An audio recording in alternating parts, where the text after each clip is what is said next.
Hi, everybody. I have Dr. Rae Jean Proeschold-Bell, a psychologist and research professor of global health at Duke University. Rae Jean conducts research on the physical and mental health, including the positive mental health of clergy and others, and I love this, others in servant-hearted roles such as teaching and caregiving. Since its establishment in 2007, Rae Jean has been at the forefront of the Duke Clergy Health Initiative, which she now directs. Welcome, Rae Jean. Thank you so much. It's really a pleasure to be here. Well, we met at the Common Table conference, and you were a star because everybody was grabbing you. You was noticed that you were having breakfast with people, you were having corridor conversations, there were photos being taken. Is that something that happens to you a lot, Reggie? There are not that many audiences that are completely devoted to clergy and clergy well-being. But yes, oh my goodness, if I can be with clergy and with the people who care about them, then because my team and I have been focused on clergy well-being for 19 years, then it might happen. But it's very rare. It's really nice when it does though, because I'm so passionate about caring for clergy. It's so great to share it. You must have seen a lot happen in 19 years. Oh, I hope you've seen a lot happen in this space in 19 years. I haven't. I hope we haven't stayed stagnant. Have you seen a change yourself? Oh my goodness. Well, so there's so much more that we know now than we did before. Interventions and programs have also progressed at least a little bit. Those are two ways. Things that we didn't know, like at the beginning, we were really, there had been studies done up through 1950. There was this great demographic study all around the world from like the 1600s, 1700s, 1800s, and clergy lived longer and had fewer um, reasons to die. But those reasons really hinged upon like fewer accidents, less suicide, also less sexually transmitted infections. And so for Yeah. these reasons, clergy lived a lot longer. But then, and so when I entered in 2007, the United Methodist clergy in North Carolina were saying they were less healthy, but all the data suggested that they should be pretty healthy. What changed in there is for society is that we've got safer. Like you're less likely to have an accident today than you were in the early 1900s. And at the same time, what's really harming people in the United States now, and I would imagine also in Australia, would be the non-communicable diseases, the chronic diseases that often in the United States come from obesity, the hypertension, diabetes, arthritis. These things are really harming people's health now. Yeah. Yeah. And at some point, you really got an interest in the positive mental health aspects. How did you get to that point? Yes. My goodness. So one of the exciting things that we got to do, like very early in those last 19 years. So, we listened closely to clergy in the first year, and then we did a survey of all the United Methodist clergy in North Carolina, 1,800 clergy. And then based on that, we designed a holistic health intervention and rigorously tested it. And clergy told us that they really cared about holistic health.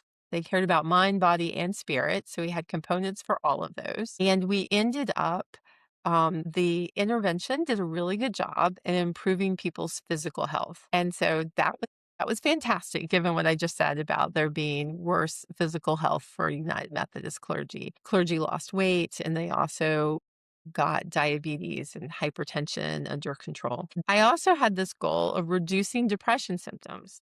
Okay. And we have found that depression symptoms are higher amongst United Right. Methodist clergy and some mainline Protestant clergy than they are with other groups of clergy.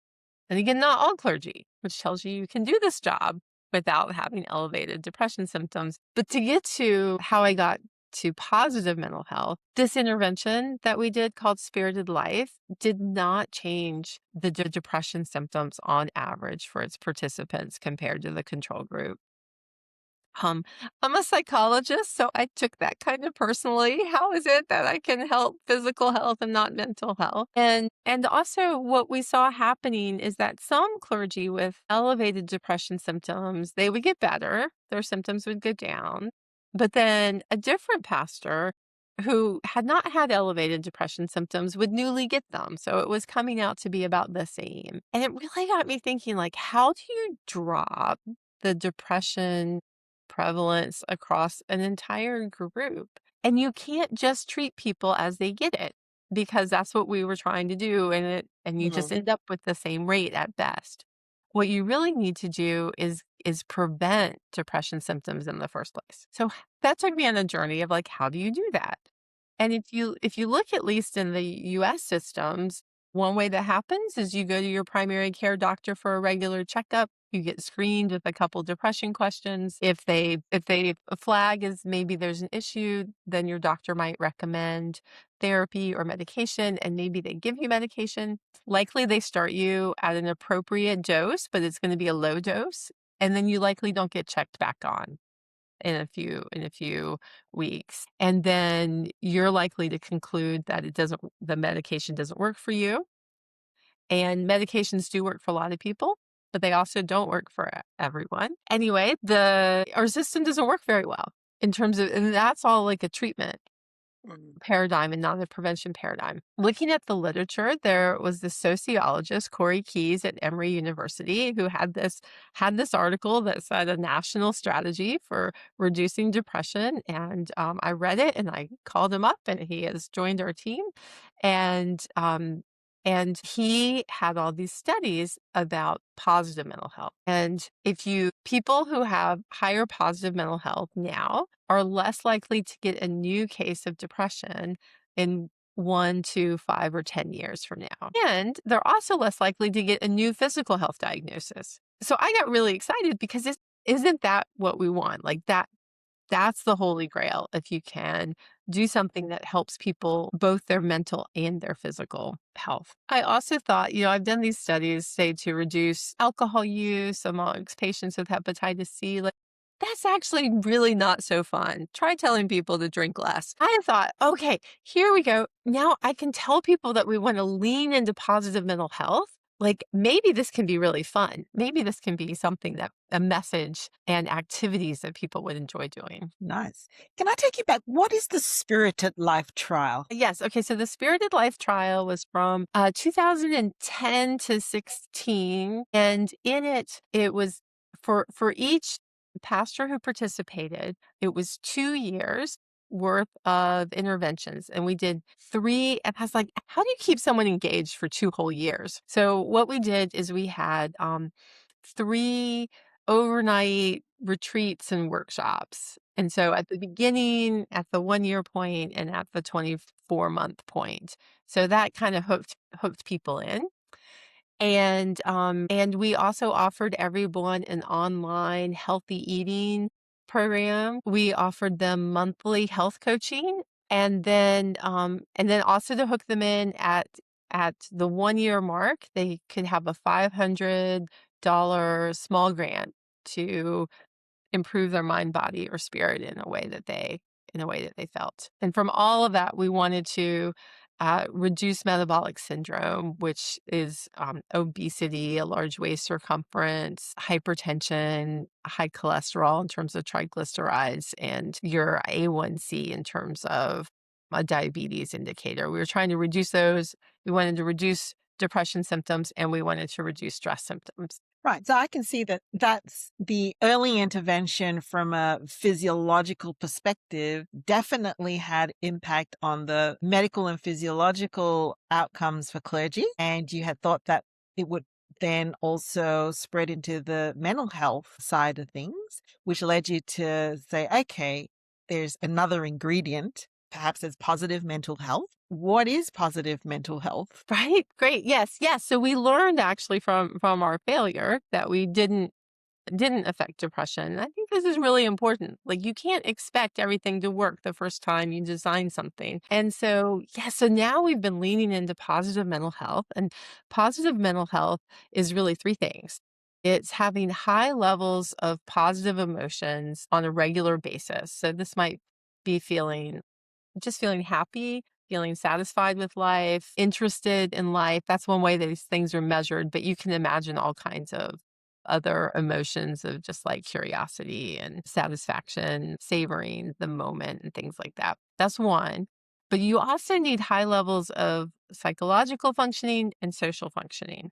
And so by psychological functioning, these are things like having warm and trusting relationships and feeling like you're growing as a person, having meaning in your life. And then for social functioning, these are things like feeling like you belong to a community and feeling like you're contributing to making this world a better place. And there's an item on this measure that used to baffle me and now is making more sense to me. And it says, I feel like society is becoming a better place.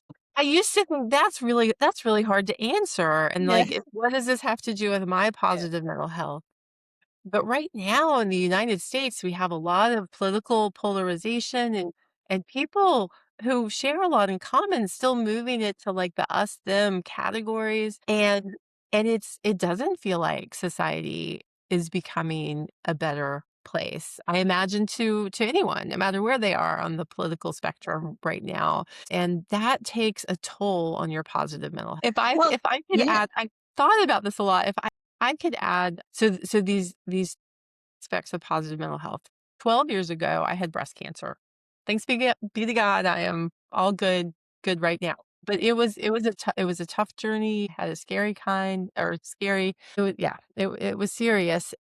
And what learned for me is that that first kind of happiness and well-being, the positive emotions are Mm, going to be harder for anybody to invoke in that moment where there's a lot of fearful things going on. And I'm not saying that there won't be a moment, but yeah. as much as you might want to like laugh and joke as you see in the movies, I'm going to laugh my way all the way through this illness. Like that we're not really hardwired to do that because we are hardwired to focus on what could go wrong. Mm, At the same time, so my positive emotions plummeted, but mm, the other 2 aspects of my life stayed strong. So the psychological functioning in terms of having meaning in my life, meaning from my work, meaning from being a parent, and feeling like I had warm and trusting relationships, that was still strong and people really mm, showed up for me. Maybe it even got stronger. And then that social functioning of, like, belonging to groups and making a yeah. difference, that can still stay strong. And so I've been thinking a lot about what to recommend to those of us who know people going through cancer and care for them. Mhm, And I think you don't have to, like, lean into the light things. You mm, don't it doesn't have to be about the dessert that may or may not taste good or the movie tickets that you might not be able to go to if you're immunocompromised or things. It really can be telling people, "Hey, do you remember the time we did this?" Or "You really mm. touched my life in this way." You can savor the past and you can savor your relationship, and that will boost positive mental health. That's so powerful. I think that's a whole episode right there. Thank you for sharing that. And I'm glad to hear that 12 years ago was hard, but you're in a different space today. Yeah. And 12 years ago is when I started focusing on positive mental health around clergy. So it was Oh, an how interesting yeah, it came so together all at the same time. So I was learning it at a time when I needed it, and yeah, then hopefully bringing it to clergy. yeah. In fact, we have. Yeah, if I could tell you about one of Yes. our next trial. So I told you about the Spirited Life trial, and that was very long, like 2 years, lots of components. We wanted to try something that was it was a lighter lift. And so I hope your listeners will be interested because this will culminate in practices that they can do that doesn't require someone paying for them to go on 3 retreats and things like that. Yes. And so we decided to test 3 ways of stress management because the other thing that didn't work from the Spirited Life trial was reducing stress symptoms.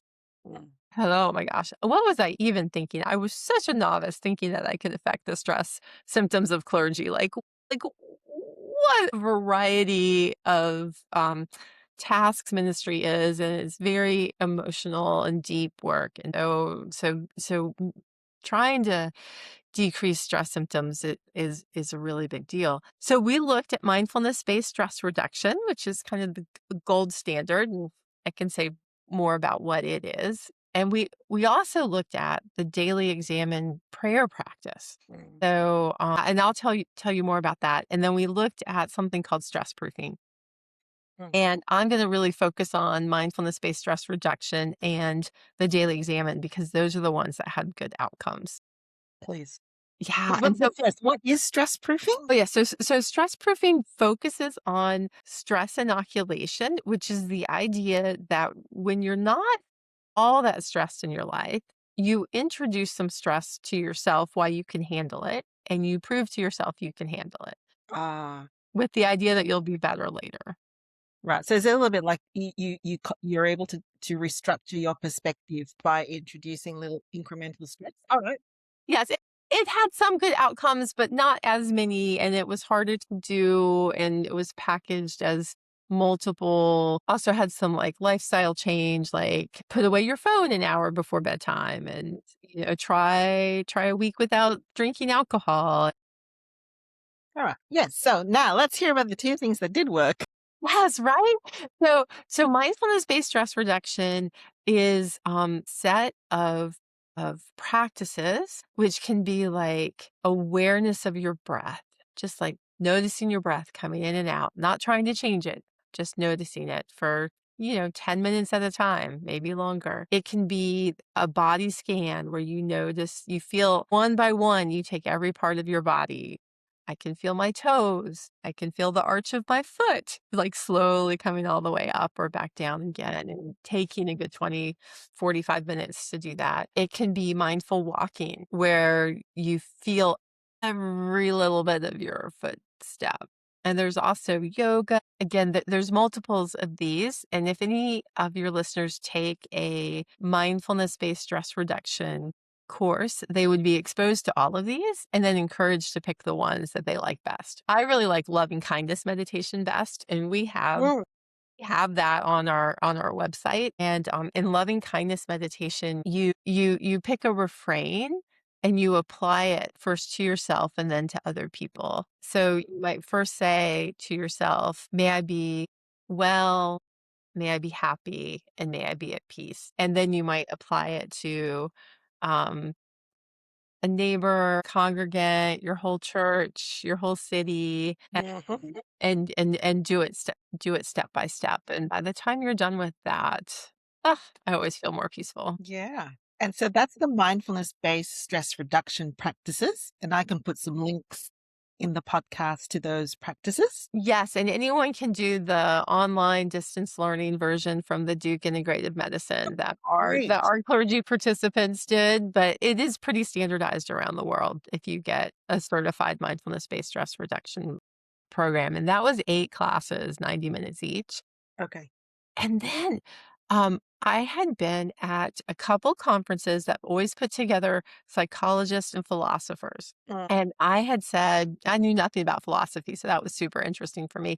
And I'd said, we're finding in our data that when clergy face criticism, if they think about what is it that God's wanting them to do in this season? And does that criticism relate to that or not? And if they decide the criticism is not actually really relevant to the work that the pastor is doing with God right now, then they can just let it go. Mm. And we were finding clergy who were flourishing were telling us that that was how they were dealing with criticism. They were working in alignment with God. I was like, I don't know how to do an intervention for that though. I was like, I just threw up my hands. I don't think we could do it. And I met this psychologist from a Catholic university, and he said, I know exactly how you do that. It's called the daily examen. It's an Ignatian prayer practice. It's been around for 500 years.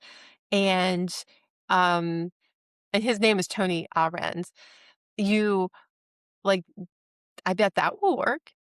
And so I said, "Oh," so I thought, "Well, I'd love to study that." So we in the Duke Clergy Health Initiative have done one of the only randomized controlled trials of a structured prayer practice, and certainly one of the only ones that was trying to say, could a prayer practice reduce stress symptoms? Wouldn't that be great? Like, we know the prayer practice is supposed to bring you closer to God. And wouldn't it be just fabulous if at the same time your mental health also got better? And so the daily examine, and you can find apps on it, books on it. You can go to our website and get the exact 5 steps that we used. But basically, you thank God for the day. So there's some gratitude. You walk through your last 24 hours and remember everything that happened, which is a little bit of present focus. So not quite as much as mindfulness-based stress reduction where you're thinking about like right now, how is my breathing right now? But it doesn't have you worried about the future and it doesn't have you sad about the past. You're just in the last 24 hours.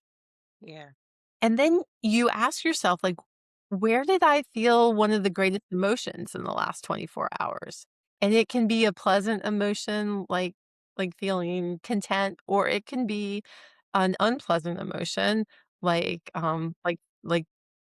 feeling really frustrated that you're criticized or angry.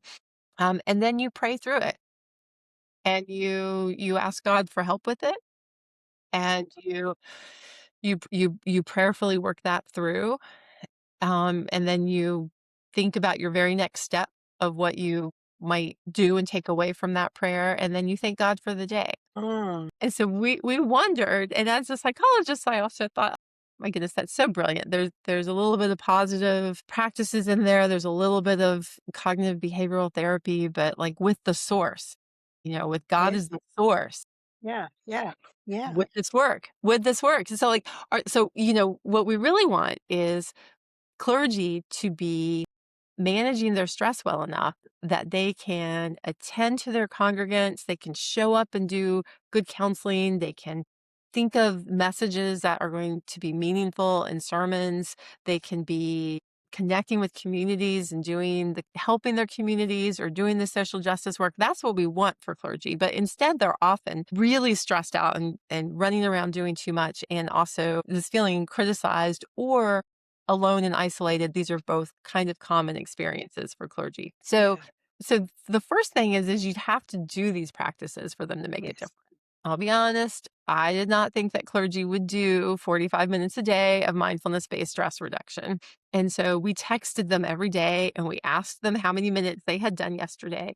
And on average, they did 28 minutes, but they don't. That's impressive. Yes, think of where your next 28 minutes is coming from. I was blown away. And they did for 6 months. Like like 5 or 6 days a week. Yes. So that was so promising because that meant it could make a difference. And then with the daily examine, they likewise did it on about 80% of the days for 6 months, and it took them on average 12 minutes. And so it's a lighter lift. It's less time, and you don't have to take an 8-week class. You can learn it. I think I just taught it to everyone. Like, you can learn it quickly. Yeah. Yeah. And so then we wondered, okay, would it reduce stress symptoms? And it did for both of them. We also wondered, would it reduce distress? And for both of them, it reduced anxiety symptoms and depression symptoms. We also wondered, would it increase positive mental health? These Mm. 3 things that I had just defined for our listeners here. And it did for both of them, Mm. especially so for the daily examine. And then we also wondered whether it would increase spiritual well-being. Mm. And it also did, for both of them. And so I would say I shouldn't actually say increase. I should say compared to the control group, Mm. the participants had better spiritual well-being scores and better positive mental health scores. They also had better depression, anxiety, and stress symptom scores. But there was a difference between the two of them, which leads us to really recommend mindfulness-based stress reduction if people will do it. You'll take those classes if you'll do half an hour a day. Please do it because it will help you sooner. Mm. We saw great outcomes at 3 months, whereas the daily exam took 6 months. The other thing is I have to just say I love the North Carolina United Methodist clergy that I've gotten to work with all these years. During the COVID shutdown, they let our team mail them little ECG devices. and they wore them for 48 hours at a time. You had to go online and learn how to hook it up and put electrodes on themselves and gel and all the rest, and then wore them for 48 hours before they started their practice. And then 3 months later, the mindfulness based Mm, stress um, participants saw a 15% improvement in their heart rate variability. Heart rate variability indicates your heart's ability to go back to normal following a stressor. Can it respond to that stressor? And it is linked with lower cardiac events and fewer mm, strokes, which mm, those are the ways stress can like flat out kill you. You mm. can have a stroke, you can have a heart attack. And so the fact that mindfulness based stress reduction saw a 15% better scores than the control group is just shocking. The daily examine, the findings, it was a 6% better than the control group, and it wasn't statistically significant at 3 months. And Yeah, had yeah. we been able to collect that data at 6 months, maybe it would have been, but we only collected it at 3 months because it's so hard to collect and clean all that data. And they were in either or groups, weren't they? We let them choose. It was what we called a preference-based, partially randomized trial. Yeah. So if the pastor told us that they didn't care whether they did mindfulness-based stress reduction, the daily examine, or stress proofing, we randomly assigned them. And then we randomly assigned to whether they got the intervention right away or went into the waitlist control group. If they had a preference, if somebody told me there's no way I'm doing mindfulness, then I wasn't going to give them mindfulness because we know humans. Like, you're Yeah. not gonna do something half an hour a day for 6 months Yeah. if you're telling me at the front end that this is not for Yeah. you. And so in that case, we went ahead and gave them their first choice, but we still randomly assigned them to getting it right away or waiting. Regina, I have a hypothesis that I wonder about the incremental effects. Because on the Australian side of what we've looked at, not myself, but others, there's this thinking that rumination and reflection, two different mental processes to make sense, and that for clergy who are really experienced in practice at reflecting and not ruminating, they also experience benefits to their well-being. And I think mindfulness is provides the brain with so much calm. Like it just resets the whole neural system to give you the ingredients to then be more present minded and more still and more focused and deep in the other things that you might do. So whether you were doing the daily examine prayer or whether you were reflecting on scripture or whether you were reflecting on your day, I wonder whether it becomes an incremental effect, like a building block. You know, the more practice you get at being present, then the more efficacious, if you like, you get at then using that stillness into the other portions of your practice, like reflection. What do you think about that hypothesis? Oh my goodness. I think that has been shown for mindfulness. Like those mindfulness practices, they build over time and it can get better and do bring it to other areas of your life. Mm, The thing about stressors in your life is like they come at you all the time. Like yeah, you might yeah, start your day off without any yet, or maybe you are worried about something from the day before, but then they build across the day. And so being able to like boost yourself with like that real peace and calm and train your brain, like the yes, fMRI brain studies yeah, show that really as little as a month, you've got very distinct brain yeah. waves showing that calm and make your whole day go better. I do wonder if you walk into your daily examine already with a psychological sense of belonging to God, not anxious, a sense that you're doing it in partnership with Him, that you derive, incremental benefits again from any spiritual practice that you have. And whether the more you do the daily examine, the more it brings you to an alignment to remember a perspective. This is God's world. This is His work. This is His ministry. He is in charge. Whether you get that sort of build-up of perspective that then adds to the value of going, this prayer is not just words, it's anchored on something deep. I don't know, maybe. That's right. And I'm not doing this alone. Yeah. And that there's lots of positive mental health studies on like the arc of time and that, when you're just looking at right now, like, and your worries right now, what's coming ahead, that it is so helpful to us to be able to look back and remember when times have been better, when times were worse and got better again. And of you know, Yes. the Yes. United Methodists I work with believe that, the arc of social justice is long, but that it's bending toward justice. Perspective, isn't it? Yeah. I read your bio and you said you have discovered 4 things that clergy can do. So, did we already talk about the 4 things? No, okay. One of my things that we did is we took survey data, and from it we identified clergy who were flourishing based on that positive mental health definition I gave you. And we also screened out and made sure that they didn't have high depression or anxiety symptoms. So we just took flourishers. And then we took clergy with burnout. We have separate measures on burnout, which can be like feeling emotionally exhausted and almost like cynical toward the people you're working with, and like you're not accomplishing anything. So we took people with high burnout scores and also made sure that they weren't having high depression or anxiety symptoms. And we interviewed them. We interviewed 51, and we didn't ask them, why are you flourishing? Why are you burned out? We asked them, how do you approach ministry? Like, what are your challenges? What are your joys? How do you go about your day? And from really careful qualitative analysis, we were able to discern 4 behaviors that flourishing clergy were doing that clergy with burnout were not doing. Okay. So let me tell you what these 4 are, right? The Yes. first one was that, and this is all on our website.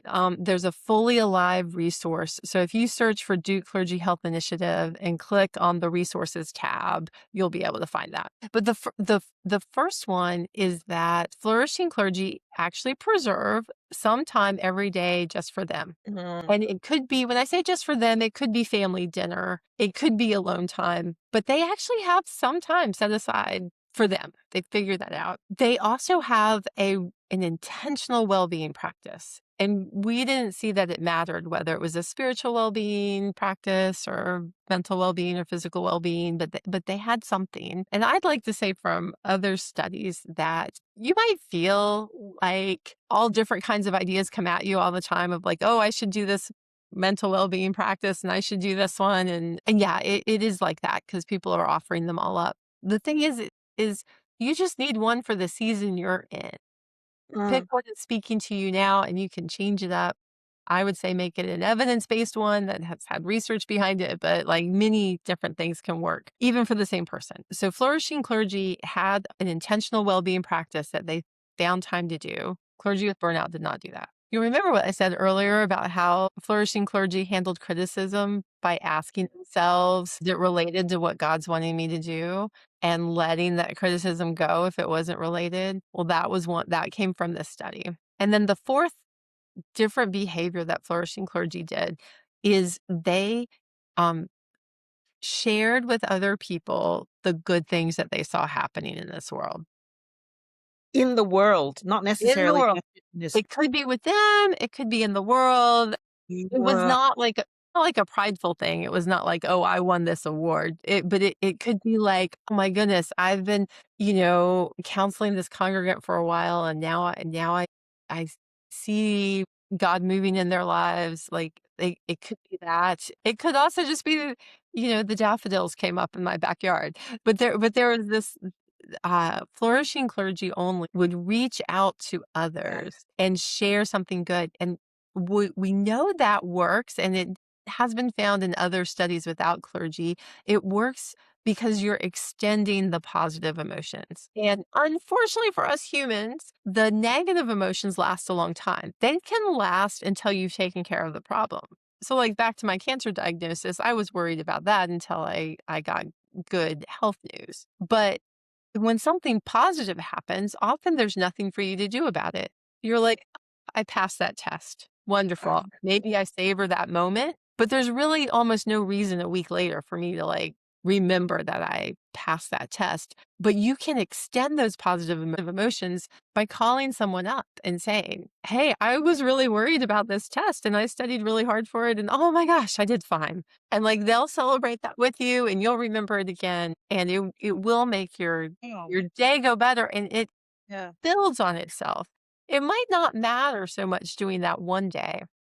The thing is if you make it a practice and you do that multiple days in a row, it does start to make enough of a difference that your positive mental health can go up. Oh my gosh, I love this. There's lots of light bulbs dinging from over making all kinds of connections because we know clergy are actually a lot of what did you your caring professionals are poor at help seeking behavior. We don't want to bother anybody. But this is a practice of reaching out, of actually, and it builds community as well. It builds familiarity and intimacy. I mean, people can know all the bad stuff that's happening for me, but if I'm sharing also the things that I found delightful or hopeful or things that have been a real win for me, that can actually give us feedback. I'm remembering actually, because I've always had a mentor in my life, not because I even knew what the definition was, but I think it's a God thing. You know, from as long as I can remember, people would write to me to encourage me. And so I Right. know the benefits of anticipating a connection time with my mentor when we can high five one another or, sort of have a real like fist bump moment together. And you're right, it does build because when you do that regularly, you're building on the knowledge of also what's meaningful for you as being positive and a win. So, That and a lot of coaches, and I do think yeah. clergy benefit from coaching. A lot of coaches ask, "Well, what is going well?" And they have you hold that up. And also when something's not going well now, they will often have you remember a time when you'd been challenged and then you worked your way through it. And like, Yes. what did you do? So the things Yeah. that went well. Yeah. Yeah. It's There's all that broadening of that perspective, isn't it? I mean, we have not tested this in clergy, but a psychologist, Sonia Lubomirsky, has studied this idea of ending your day on a high note. Yes. Yes. And the idea of I do this sometimes, especially actually if I've had a challenging day, I will try to turn it around by the last thing I do. And I know clergy don't necessarily clock out at 5 o'clock, but like if you think about when you're transitioning to something, to dinner, to your family, to exercise or something, if you're making a transition and to say, okay, I'm going to take 10 minutes and I'm going to end my day on a high note. So, like, I'll call up someone, like one of my colleagues, and I'll check in on my favorite project. I'll be like, "Did you make any progress? Did you learn something? Have you told anyone? How's that going?" Or I will call someone and I will share the good thing that I did learn today or that happened today. And so, in that way, even if your day's been hard, if your last moments of it felt Yes. good, it Yeah. actually kind of paints the whole day a little It brighter. opens up the window almost and lets more. Well, Chris Adams, whose episode is today, it dropped today. In his flourishing in ministry research, he's actually found that the daily well-being practice, which includes, he says, do 20 minutes at the end of the day to really attend to where things have gone great or well, and also where you feel like your ministry was most connected to your gifting, your strengths, and your conviction. So he actually says that that's one of the key connectors to flourishing in ministry. Oh, that's great. Well, your listeners should definitely listen to him. I love Chris Adams. Chris Adams came to one of our initial Spirited Life interventions, and we've been able to work together all this time. And if he's saying that from his flourishing in ministry work and program, then that sounds like good advice. Yeah. And with these 4 practices, it almost strikes me like, do you think like you kind of have to try a few things out for size? Like you were saying that, time for yourself. I know a lot of pastors who self-criticize themselves for watching Netflix or, Oh, no, we all need some time. Yeah. We really do. Yeah. And we all need a little boundaries around the time. Like, I guess I had wondered if, you know, it can feel so beautiful to me sometimes when my whole life comes together, like what my family is doing has the spiritual meaning and purpose, and it's also pleasurable at the same time. Maybe we're doing a volunteer project while on vacation. Like sometimes I feel like it can all come together in a great way. But what we've learned with clergy is like you still need some of that personal time to yourself. Don't feel like you have to make every moment of everything weaving together. Those breaks are very important. Yeah. And you can experiment too with what works for you. Just, something that works for someone else may not be like, those well-being practices, for example. Some people like running, some people don't. Some people shouldn't because, their Yes. knees and their body wouldn't be good for them.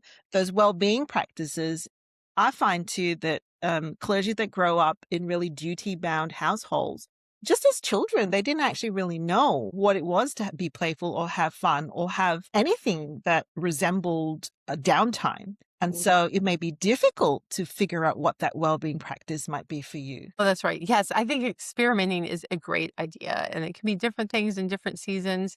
They have done studies that have found that if you find the well-being practice to be pleasant, you're more likely to keep doing it. I mean, duh, right? You're more likely to keep doing it if you like it. Yeah. I would encourage everyone sometimes to try something you think you're not going to like and try it a few Yeah. times. Like in particular, if there are some things that are so powerful that they work on multiple levels. And so physical activity is one of them. You don't have to think about it as exercise, but anything that gets your heart rate up will help both your mental health and your physical health. And so it's well worth like trying it for 2 to 4 weeks before saying this is not for me, or it's well worth experimenting with different kinds of physical activity until you find one that you like. Even if it's like playing hide and go seek and running your Right. kids Oh, or your that's dog around the park, it does not have to mean that you have to go to the gym. nice. Yeah, Reggie, one of the reasons why we really connected at the conference was because we've tried to operationalize one piece of your team's work, which is your profiles of well-being. You've got your flourishing, your languishing, your burdened but fulfilled, and your distressed. And we've tried to put together something to do it justice. So we've got our little tune-in quiz on the website that expands those categories a little bit because, one day I'll email you and say, could we get the scoring rubric from you? But because we hadn't met when I created that, I was just looking at means and that I could put together. I would love to hear straight from you, though. Those profiles were, I believe, because you were looking at shifts as well. Yeah. I'd love to know your practical takeaways from, you can be in these profiles and it can shift. Yeah. Yeah, yes. Oh my goodness. This is really great work on our team done by Jane Lee.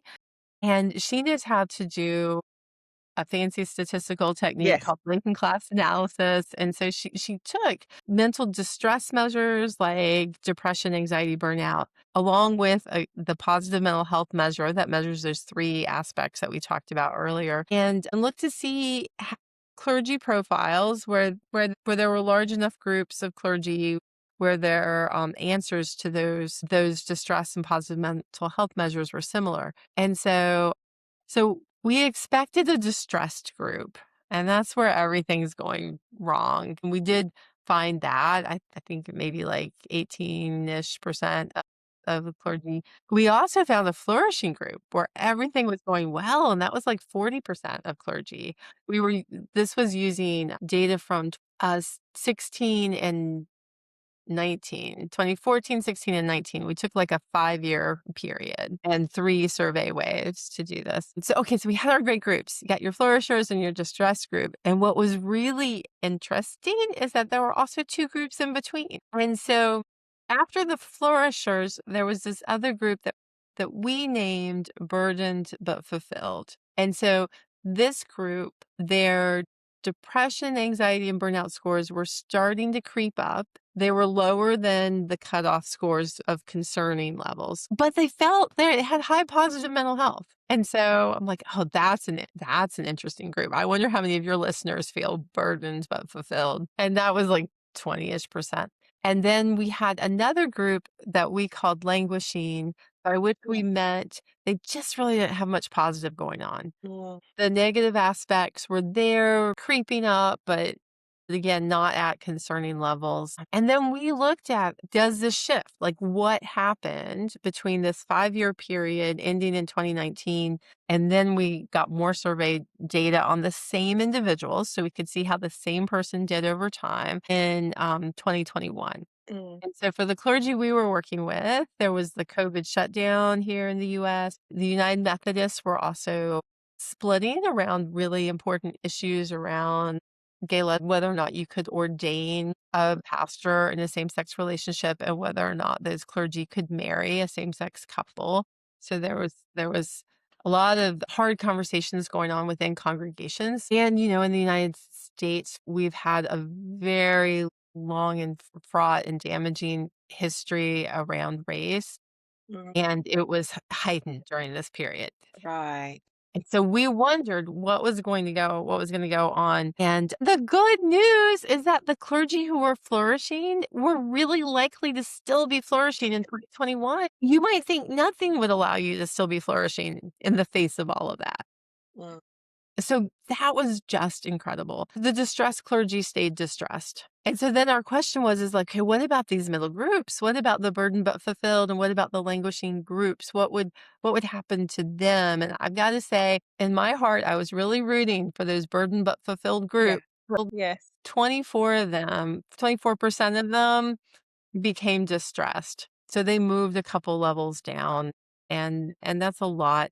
And languishing, 24%, just coincidentally the same percentage, also became Awesome. distressed. And so our takeaway message is that if you're like a denominational official, like you want your clergy to be flourishing. You really don't want to stop at burdened but fulfilled. And also it means if you're a minister listening to this podcast, please do take a little bit of that personal time and share your good news and adopt one of these practices like mindfulness or the daily examine or the other ones that we have on our website because you really do need to be at your best because we don't know what's going to happen. Yeah.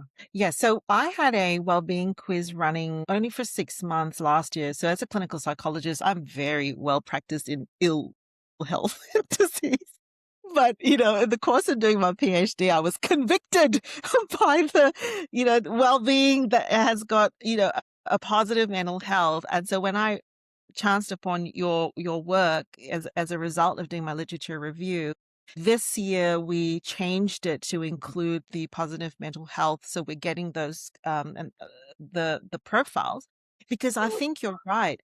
I often say when I'm talking to clergy, there's about 50% of you that are okay, and you don't even know that the person next to you is probably not okay. And there's going to be about probably 20%, which is what our stats show us, that are in the distress, and they probably need clinical help.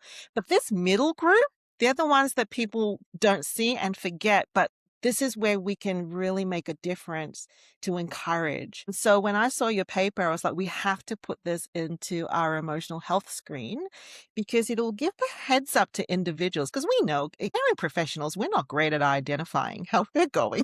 And we're not going to ask people either. We just sit there. And so it would give the individual a heads up to say, oh, I really need to pay attention to what's going on inside of me. But it would also get because we've now enabled the report, so you can opt to send it to someone. And sometimes people opt to send it to their coach, their mentor, their spouse. It enables then a conversation of saying, "Oh, look, let's really pay attention and let's ensure that we're putting some nourishing things in." So that, because, when I saw that 24% in both of those middle categories were going to landslide down, I was like, no, no, no, let's do something about this, right? Oh, I just love it that you're taking action and trying to make it better. And you're right. The first step is to be aware of where you are and to have hope that you can change. Yes. Like we've seen people in every category change. People from Yes. distressed also Yes. move all the way to flourishing. Like, it Yes. is it is Yes. possible. And some of it takes really hard personal work. Yeah. Sometimes it's the environment you're in, which Yeah. can be the church that you're in. Yeah. And how we perceive and react to stress, like, we do have some control over that, although there's nothing as good as a good environment. The other thing Yes. is, like, if you're a denominational official, you still need to put resources towards clergy who are distressed. Yes. Absolutely. But I wonder if it might take fewer resources and be very impactful to put them toward clergy who are languishing or burdened but fulfilled and get Absolutely. them to move up. I'd love to encourage you with this new work that we just did. We experimented. We actually did it for a team, not in Australia, in Asia. So Okay. the whole team took our quiz, That is built a great. forward. I'm sure you could. We were able to input into a team well-being intervention so that those who were going okay could share about what was helping for them and create ministry team activities to share and collaborate and encourage and to bring that in. So that's one of our newest inventions. Hopefully you think it's okay. Oh, I do. Oh, I very much do. People should take that if they have a way to get feedback from you to kind of know where their profile lands. That would be brilliant. And then the question is, what do you do with that? And so there are resources and practices that you can do. Excellent. I would love to know what you've discovered about marriages. Oh my goodness. Okay. We are diving into this now. First of all, I think this is a real understudied area. Yeah. So I encourage other researchers who might be listening to go into this and find out more and tell me about it because we like to learn more. Yes. Yeah. Okay. Okay. So if you're male, multiple sources of support is works for you, not necessarily just spousal support. But if you were a female, the key is the support of your spouse. So interesting. Yes. We all need.